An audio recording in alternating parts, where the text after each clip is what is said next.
Yo, what's going on, everybody? Welcome back to another episode of Combat Conversations, and I'm your boy AG, aka the Combat Connoisseur, and I'm joined as always by my man DB. What's going on with it, baby? What's going on, AG? Not a whole lot, man. Just really reeking off this news, man. I mean, we about to talk about this stretch that's coming up, and these drinks ain't really like they helping, but man, they just making it worse. I mean, cause I that's it. Plans are canceled all through April, and so far it's looking like the beginning of May too. Yeah. I mean, hey, 2022 is delivering. We talked about it plenty times about how 21 was actually the end of 21, the fourth quarter from September on was magnificent for the Combat Conversations world. It really was. Week after week, you had big time must watch fights. Now we know there's boxing on every weekend, there's MMA on every weekend, but as much as we enthusiasts, and we'll talk about LFA, we'll talk about bare knuckle boxing, we'll talk about bare knuckle fighting championships, all those things, but we know what the hot topics are. And for the fourth quarter of 21, weekend after weekend after weekend after weekend was hot topics, and we are getting on that same fire. We had a little pause. Everybody welcomed in the new year. Nobody got off. It's not like, it was really hot too quick, but we've had Keith Thurman come back. We've had a few good fights. Got Josh Taylor coming up. We'll talk about that, but it's really starting to heat up again. Hey, when boxing is on, there's nothing in sports is like it. Nothing. And knowing me growing up, real big into MMA, but cause boxing, when it's on, it's on. If these stars can come together and start aligning, I mean, you're gonna have casuals start tuning in more, and everything is about word of mouth, advertisement, fans being free promotion.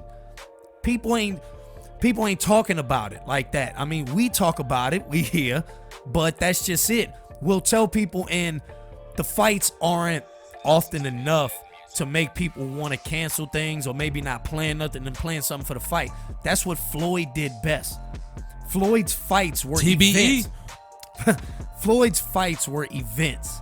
So people would actually plan parties, chip in on a pay-per-view, have barbecues. It was an event. Hey, you going by such and such to watch the Floyd fight, or you haven't? That's it. That's what's really missing now.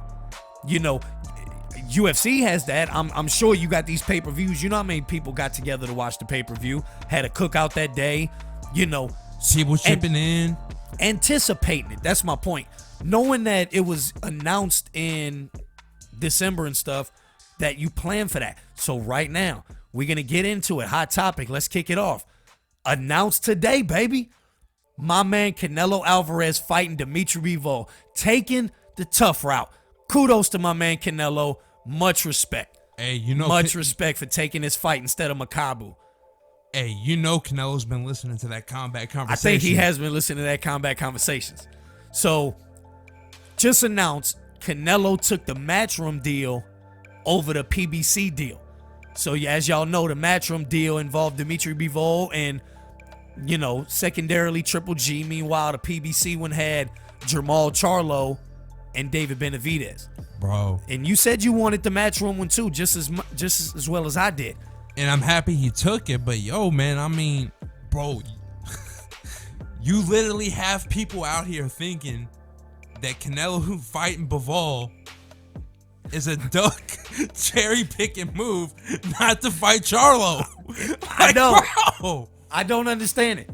I mean, Dmitry Bivol is, to me, the most difficult of all the four. The entire deal. It involved Charlo, it involved Benavidez, then it involved Bivol, then it involves Triple G.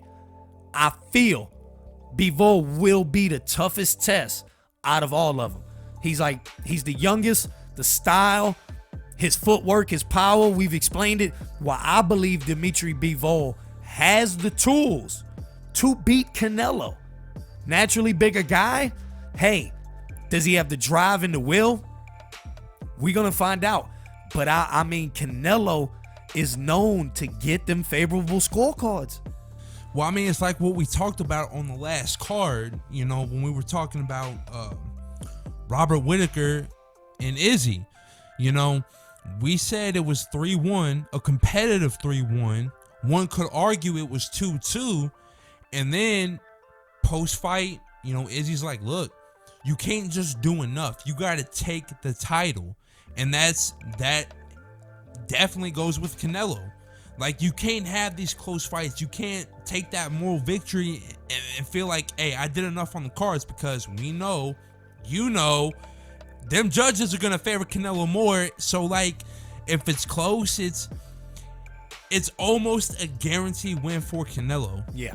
And normally, you don't want to say that. You know, you want to be objective. You want to be objective. You want to be like, hey, bro, he won. No. He won. But with Canelo, it's like, hey, if you leave it close, he's going to get it. It is. And I feel we felt that Triple G has done enough. That being an example, it's one of those things to me that Dmitry Bivol is either going to have to get some type of flash knockdown. He's going to have to get a knockdown or something, man, which I don't even think Bivol is going to do that. Nobody thought Triple G was really going to knock him out, maybe knock him down, just beat him. So will Bivol be more dominant looking than Triple G and make it to where you just absolutely can't give Canelo the fight? But that's another thing we've talked about too. Judging. How is the judging scored? Right after the round? Do they have to put that input in right after the round and that's it? Can't be changed? You know, because that's just it. Sometimes it's the inevitable. If you done gave Canelo the first 4 or 5 rounds, knowing he actually probably lost 3 of them, then you can't really reverse the score. Because what if he does come on and win some late rounds? It's just tough.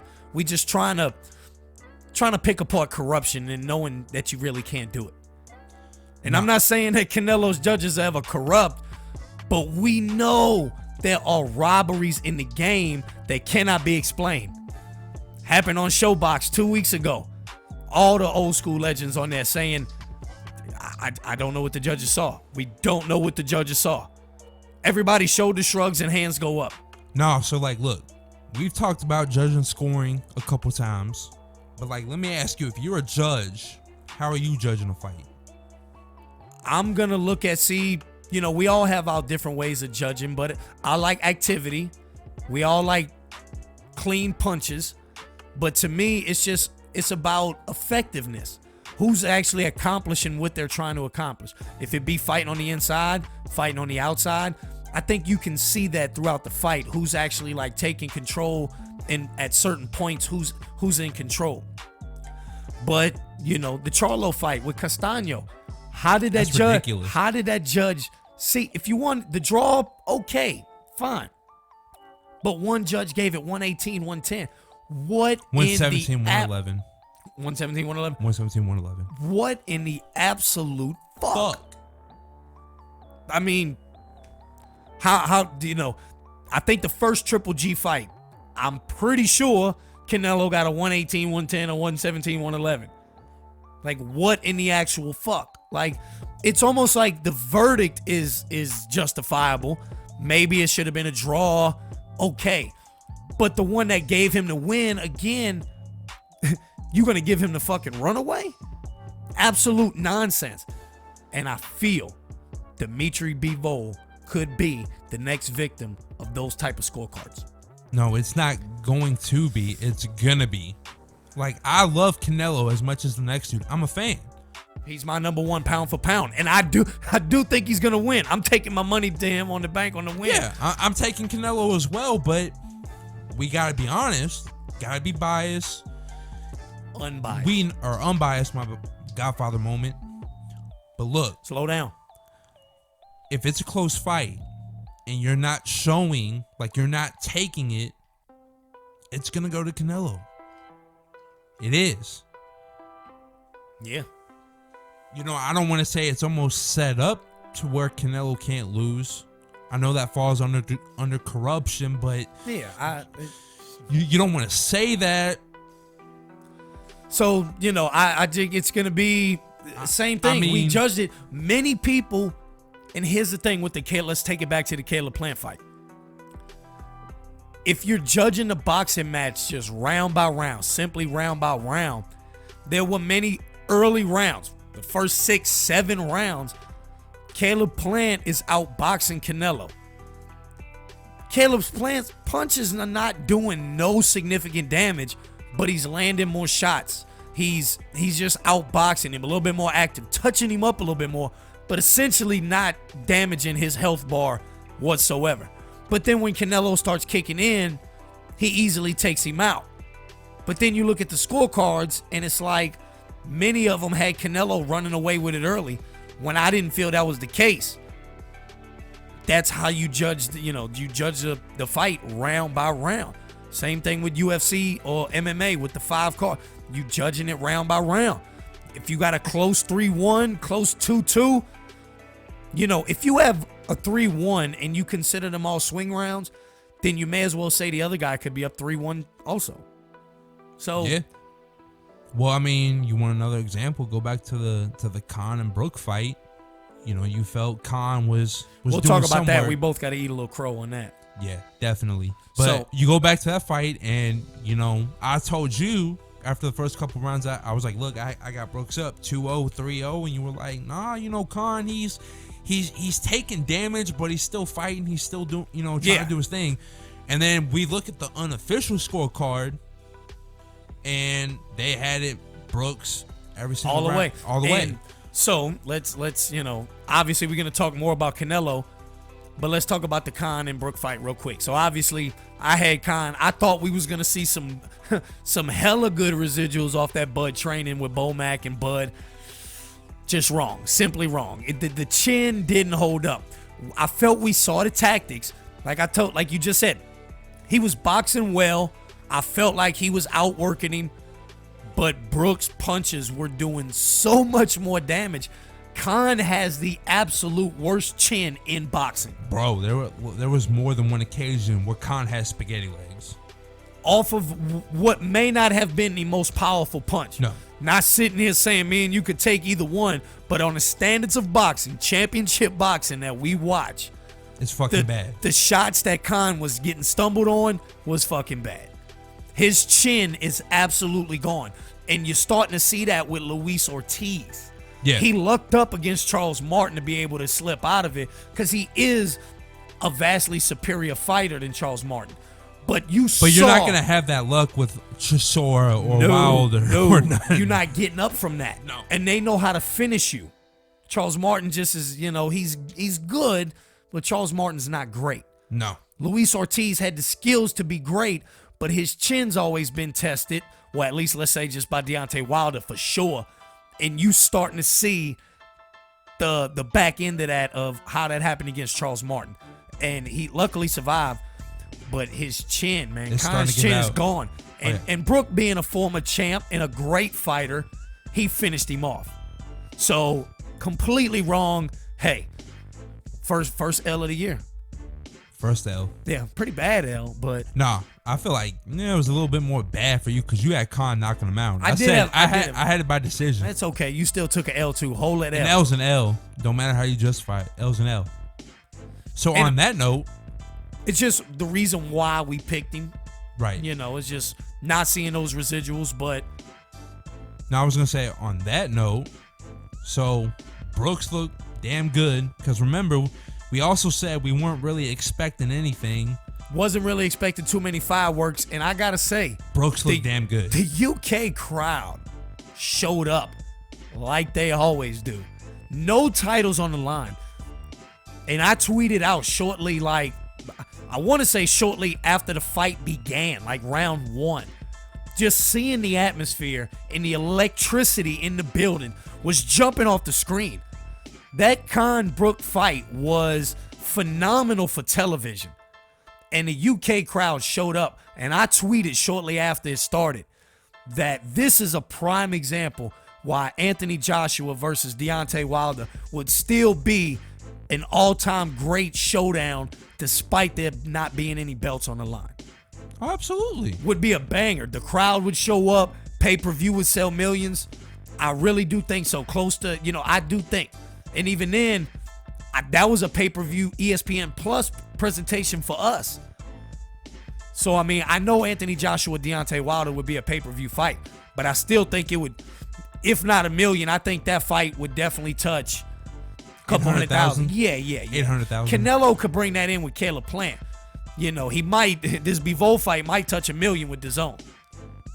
Might. But no, what I was going to say is, Brooks looked pretty good.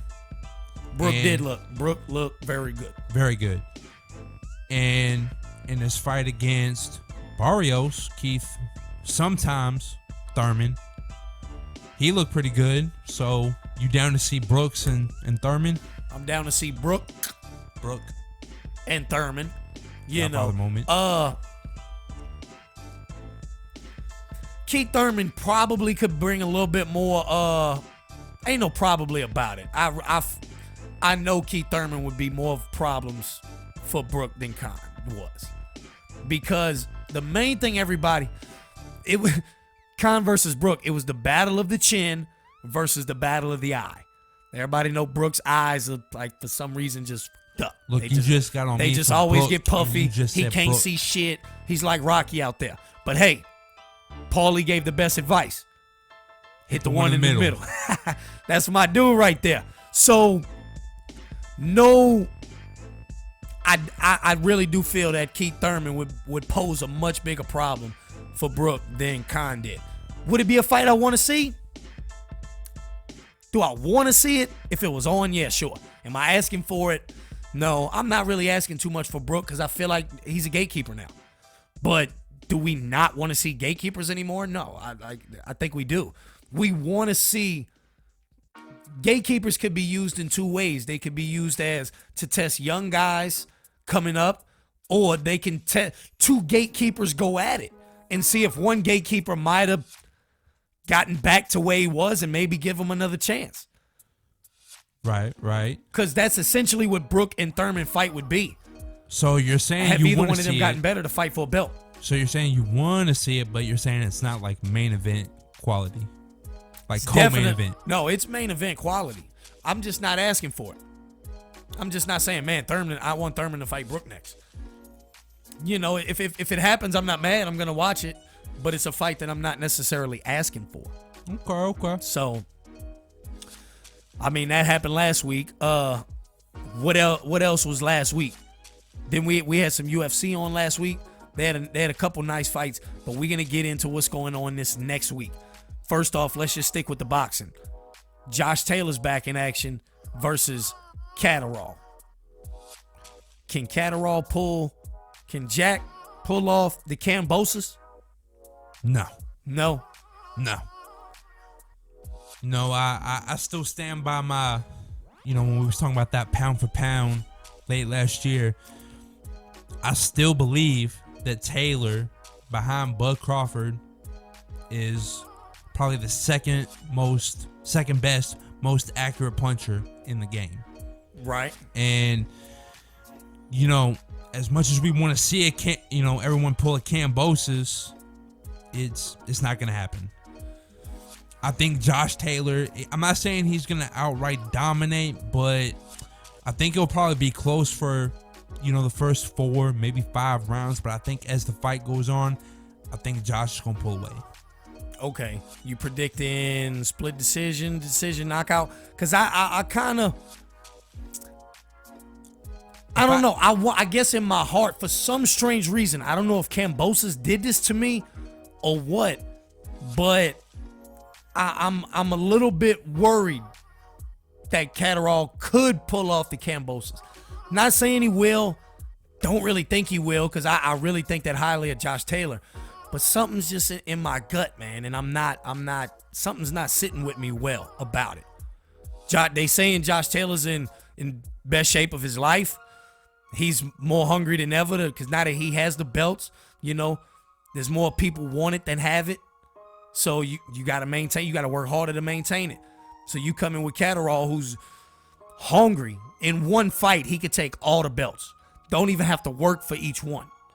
So he ain't losing this opportunity. True. Something about it's just not sitting well with me. But, you know, and not to take away anything that Kambosos did, you know, Kambosos showed he belonged. He methodically broke Tio down. So we're not taking anything away from Kambosos. Like, he definitely belongs amongst the elites at 135. But, you know, I don't want to say he caught a break with Tio, because like Tio, you know, Tio was acting a certain way. He wasn't carrying himself as a champion. He wasn't in the gym doing more work. He was doing more work with that mouth than he was with them hands. Yeah, exactly. And I don't think Josh Taylor is like that at all. I think, like you said, he's still hungry. He's still showing like, you know, hey, I'm still one of the baddest dudes on the planet. I'm still up there, top 5 pound for pound. 1 of 6. 1 of 6. Not 1 of 7, 1 of 6.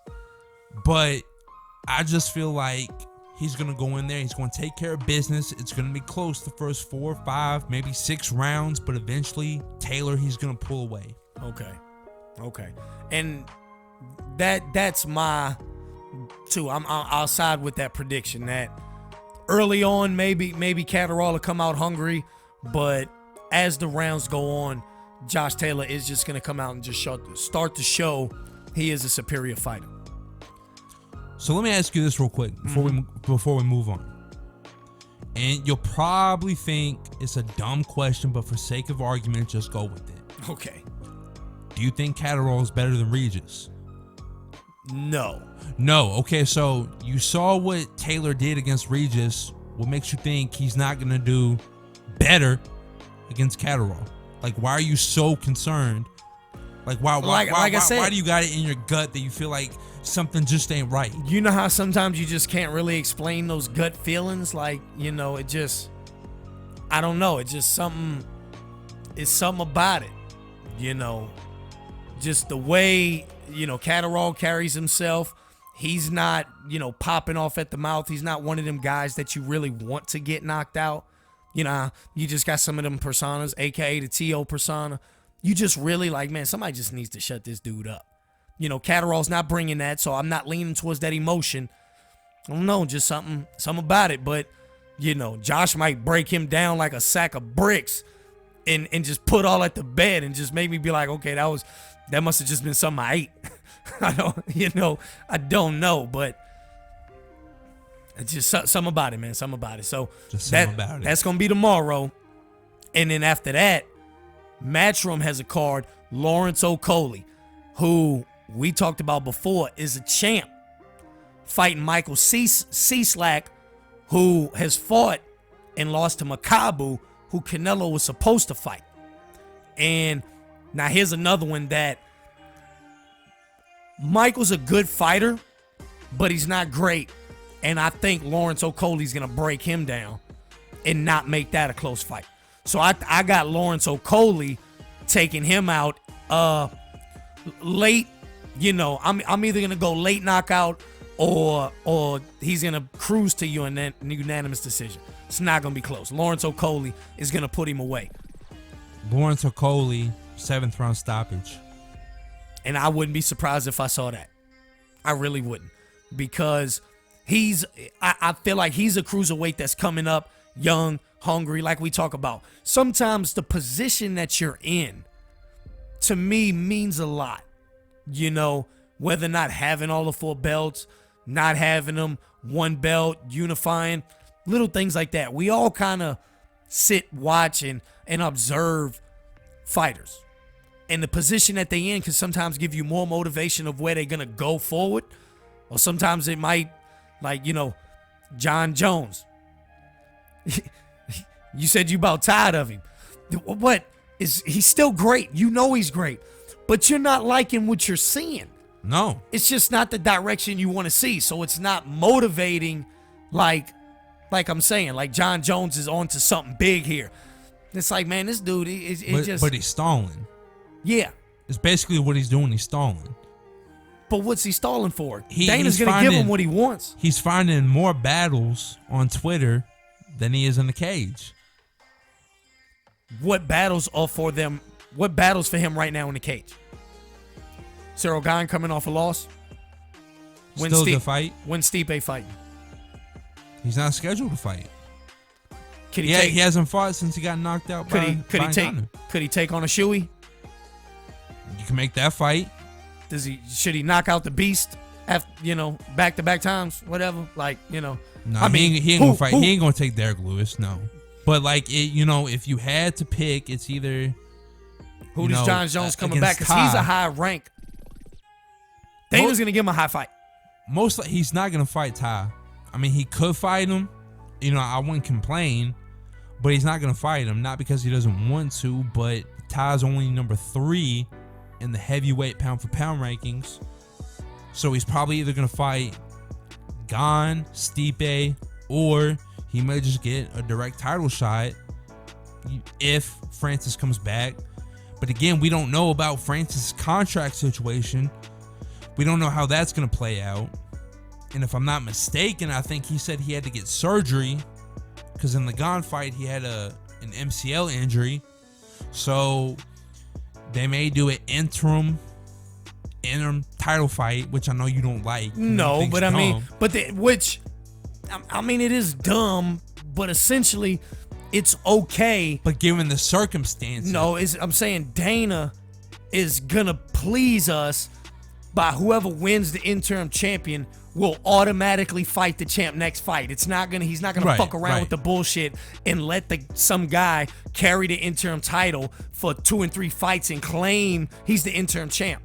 Dana's gonna give us what we want and make that interim champ fight the world champ. Yeah, so the 3 fights really that make sense for John, if he ever fights, you're either gonna get a direct title shot against Francis, or you're gonna fight Cyril Gane or Stipe for the interim title. Right. So, if we sticking on the UFC kick, let's just go ahead and roll on into it. Shout out to my man Bobby Green. Again. You love you some Bobby Green? Mad respect, bro. Mad respect. Just push all that other bullshit to the side. Who would have thought that any fighter today would have a fight on a pay-per-view main card, have a tough fight, and within 4 days accept a fight that's 10 days away against an opponent who's I don't want to say running off competition, but nobody's in a line to fight Islam. That's because nobody wants to fight Islam. That's my point. So for him to take that fight that quick, I can't put enough respect in the words to show what that means to me as a combat sports fan. Kudos to my man Bobby Green. I was already fucking with him before that. No, of course you want to see everybody do that. You don't want to see anybody duck or anything, but we don't live in that kind of world. So, yeah, obviously, mad respect to Bobby Green, because in the last fight, dominant performance, piecing him up, and then like you said, days later, he's going up against arguably the number 1 contender for Charles Oliveira's 155 strap. So, yeah, you got to put respect on it. Yeah, and then what's coming up for UFC? Don't we have a stacked card coming up? The schedule, we only have a week's running, 2 weeks running schedule, because sometimes getting too far ahead, which I'm about to do here in a second, is the reason why we have so much that mushes in. Like I said, I canceled all plans from April to May. So to start it off, April 9th, first weekend, your favorite fighter's back in action. My man Ryan Garcia. Bro. Look, I know he's been out for a while, but... Oh, so he's actually fighting? Yeah, you ain't heard? I thought you followed him on Instagram like 9 other million people. So... Stop over here bullshitting. Ryan Garcia, coming off the surgery, fighting a tough guy. Again, I think his name's Emmanuel. Not expected to do anything, but 32 fight win streak. Can't be mad at that. Anytime you win 32 fights in a row, you boxing, and then now you fighting Ryan Garcia. So Your favorite fighter back in action. I know you can't wait. I see you over there jittering in your chair. Can't Bro, wait. Know damn Can't wait well to he ain't tag my him. favorite fighter. Can't wait to tag him. No, damn well he ain't my favorite fighter. Used to be. My bad. You know.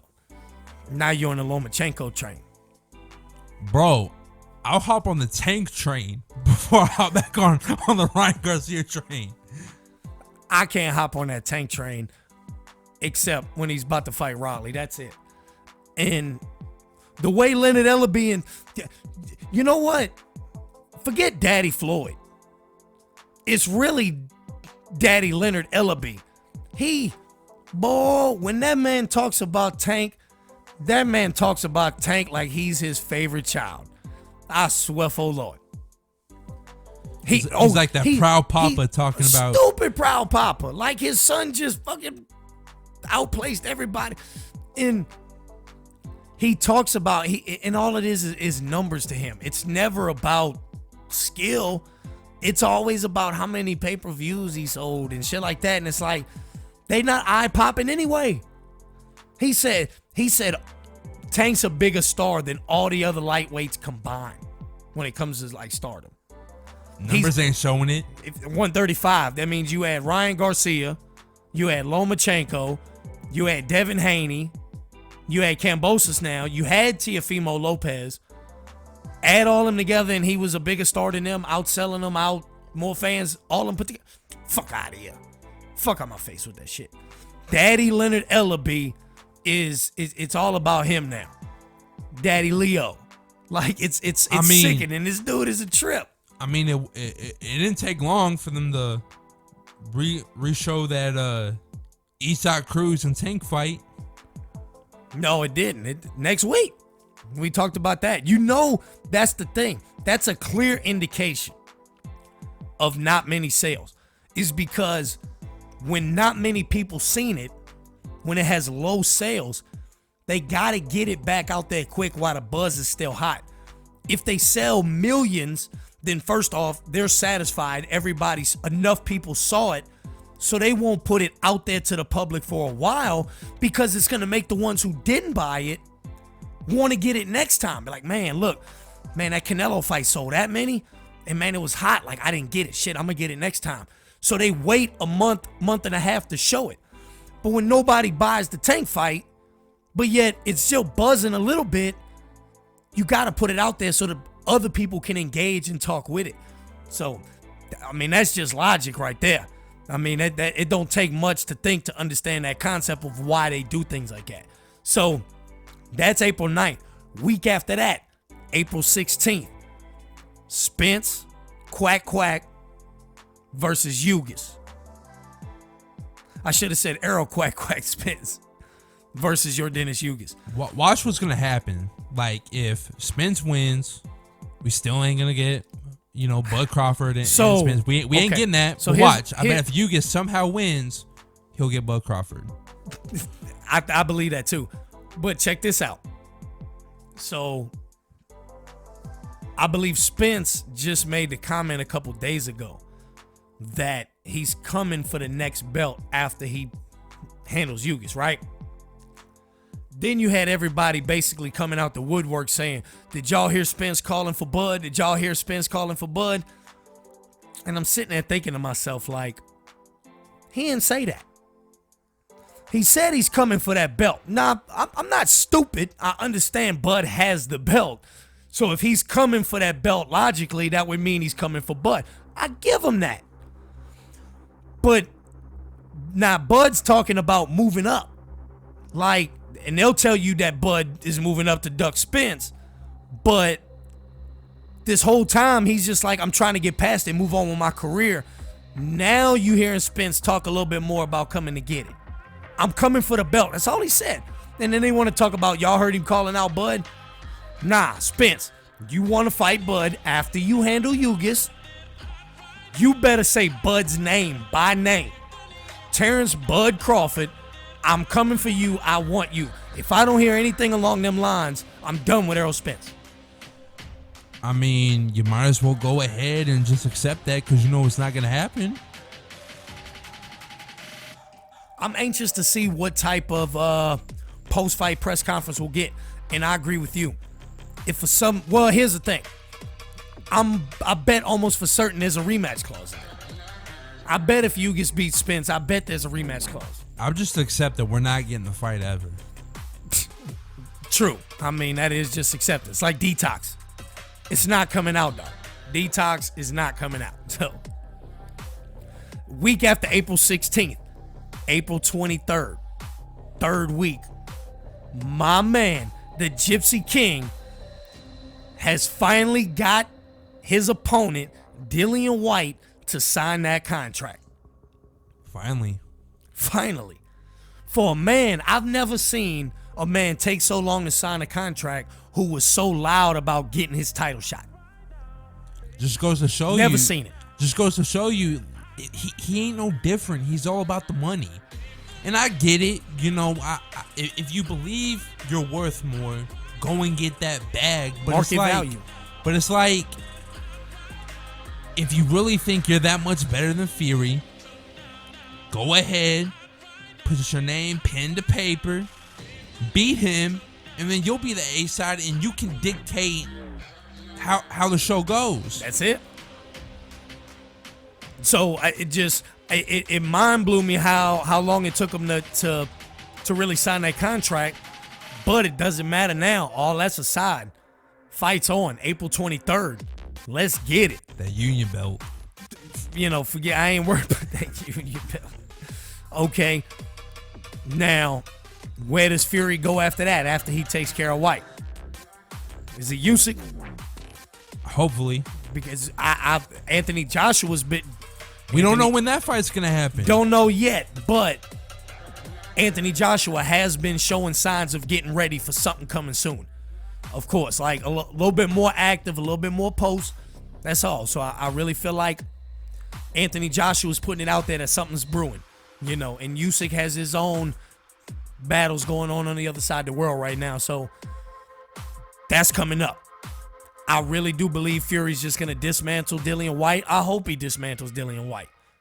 I want him to just break him down. Top to bottom, left to right. So I'm hoping for a knockout. Oh, yeah. Break him down basically like he did Wilder. Same thing. I want the same treatment.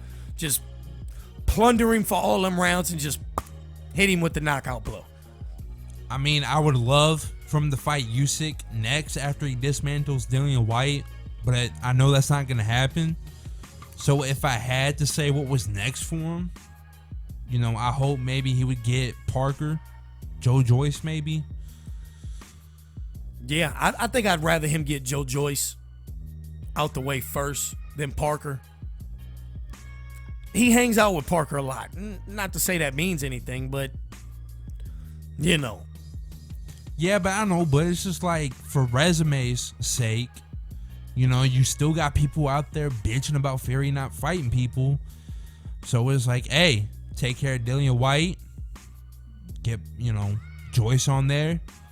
Parker, if you can, you know, I know, like you said, he hangs out with them, but if you can get that fight, then what about Andy Ruiz?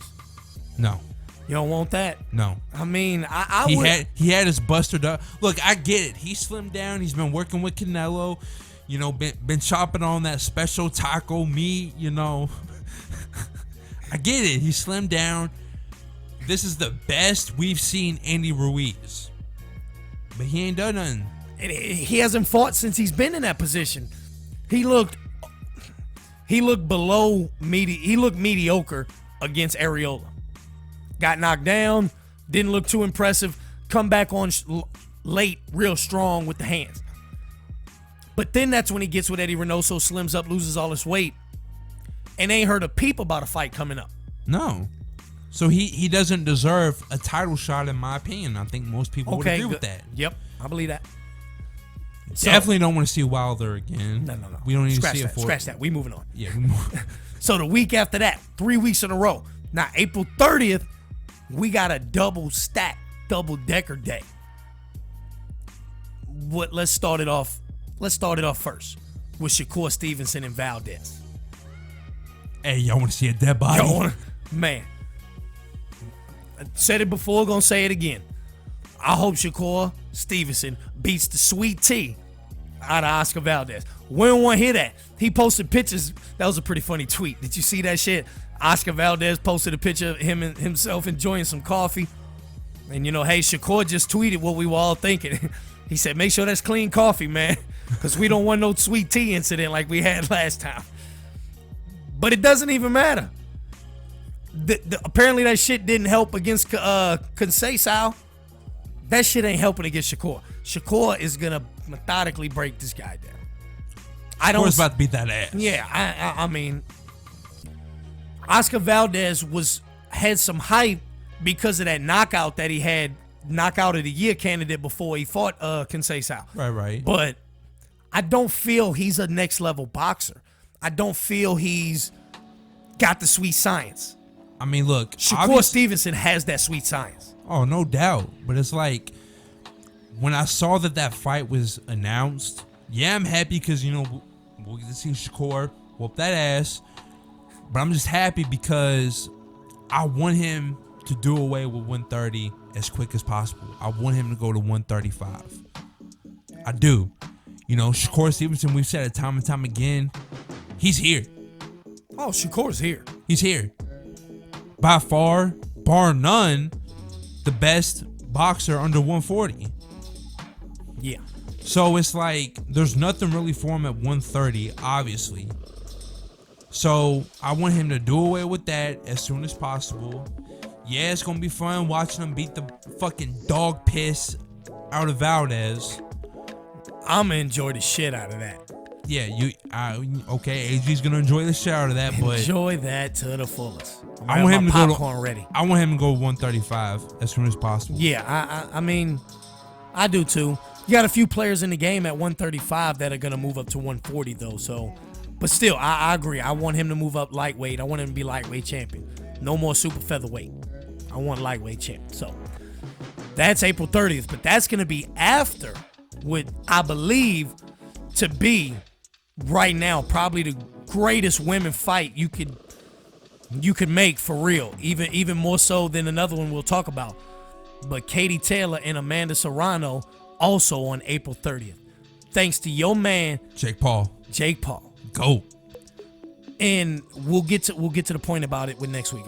But P. Diddy pulled through, linking up with Jake Paul, MVP Promotions. I like what they doing. I like Jake Paul can be a big player in the game even when he's not fighting. Oh, definitely. So, mad respect to Jake Paul. There's no reason to hate on him. That's it. If you hating on him, you hating on him. Look, I ain't gonna lie. When he first started kind of doing this thing, popping off, he kind of rubbed me the wrong way. Seemed a little awkward. But the more I watched him, the more he got involved in the fight game. You gotta respect what he's doing.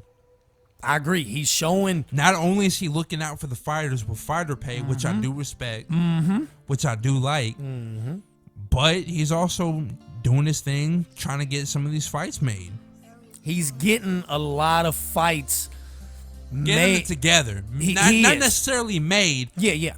But he's kind of pushing to get them together. And what I said I've liked about it so far is he's putting on entertainment with real quality boxing.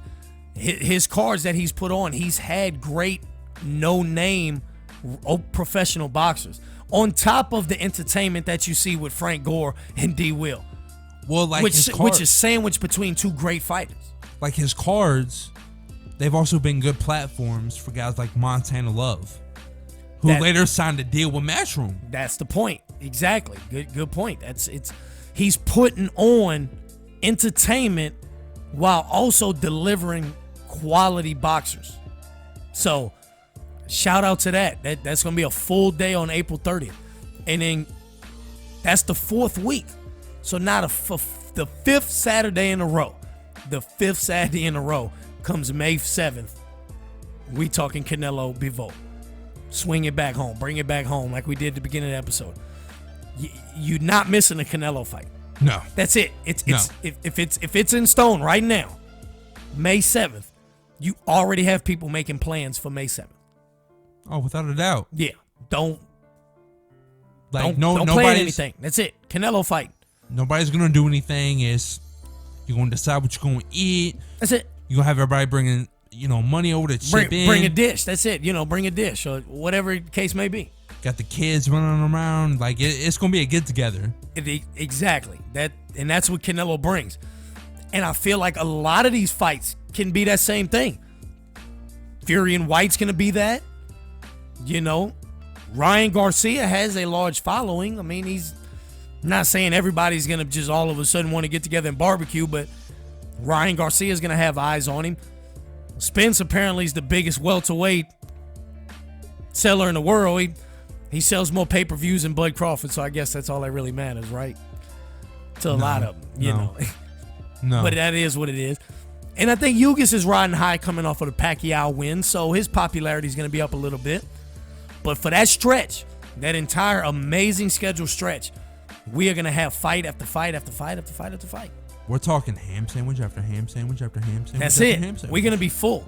So right now, we getting ready for what's coming in front of us. Hey, real quick, you want to give a quick shout out to your favorite boxer, Boo Boo? No. That's another fight. That just goes to show you. That just goes to show you. That's your favorite fighter, though, AG. No, it's not. Yes, it is. If anything, he'd be my second favorite fighter. Which I can't wait till Regis comes back on March 19th. That's going to be a banger. Hopefully not. Hopefully he gets him out of there quick and we get bored. So Regis needs his shot back at Josh. If Josh Taylor beats Catterall and Regis handles McKinney, give Regis his rematch. Set him up. Run it back. Run it back. Run it back. And see, then we'll really see if Josh Taylor can be ready for Bud. You know, because Regis is superior. He's a superior elite fighter. He's elite. Let me put it like that. Regis is elite. So let me ask you this. If you feel that way, why isn't Regis on your pound for pound rankings over Josh Taylor? He's up there because Josh Taylor got the win. So if they run it back, maybe Josh Taylor has the recipe. Again, that's why he got the dub. You know, and I don't feel that way. Same reason I don't feel Triple G got the dub. But Canelo did get it, so he won the fight. You know, but I feel like things might not have, in my eyes, should have gone that way. But I mean, what a stretch. So Canelo Bivol, hot topic right now, hot topic. But to your point about Boo Boo, you know, we'll get to him when that fight comes up. You know, he just got his purse bid in, and Queensberry's taking over the game. Eddie and not the Zone's got this pay-per-view shit. Son of a bitch. So we'll get to that when that comes around for that weekend. Because for somebody who said that the pay-per-view model is dead, surely jump back on that damn bandwagon fast when the biggest show in town comes in to his home place. Can't be any more mad at P. Diddy right now. Can't be. Are you that surprised? Should you expect anything different? No, I probably shouldn't have. Y'all absolutely right. But he's a promoter. I guess I really did think that he was moving in a different direction with DAZN. But now all of a sudden he wants to put the pay-per-view back on and all of a sudden charge what I hear subscribers is going to be about $60. So that'll be a topic we talk to when that fight comes around. But once again, just wanted to always say thank you guys for listening. Please like and subscribe, share. We on Apple Podcasts, we on Spotify, Google Podcasts, iHeartRadio. Once again, I've been your boy AG, joined by my man DB, who's just chilling over there right now, has no idea what he's doing. No idea. Nah, it's been real, AG. Already. I mean, we got a hell of a schedule coming up. Hell of a schedule. Look at them Godfathers is kicking in. That's why we got to get out of here. So, but once again, can't thank y'all enough for listening. Please like and subscribe. Make sure y'all hit us up. Listen up. Peace. Peace.